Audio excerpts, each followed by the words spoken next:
Ловеща катастрофа, в която участваше едно коло и 4 нежни ромски ши. Ние там го предвижим тази кола. Ние пеша идваме той момчето с колелото. Голяма сила кола. Ние отгоре го виждаме, то караше някъде към 60-70. Като гледам как изглеждат очевидците, се питам как ли изглежда пострадалия. Като го прастал един път с колелото и два пъти отгоре, така, като парашют го свърля. На това му се казва циганско колело. 3 карат пеша, а 4-тия кара колело. Поездача бил ли е пиян? Моля? Не, Пиян пил ли е поездач? Малко. Колко да е малко? Малко пи. Да. А колкото вас, ви в момента сте пили доста. Не. Малко.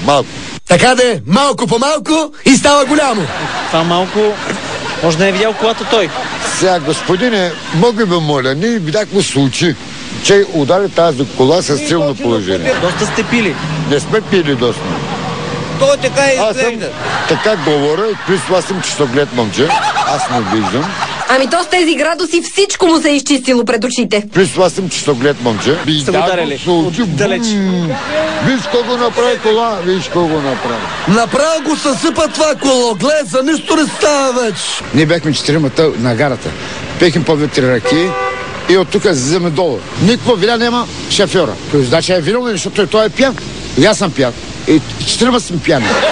Най-накрая един призна за 4. А все пак няма ли да видим и циганина с колелото?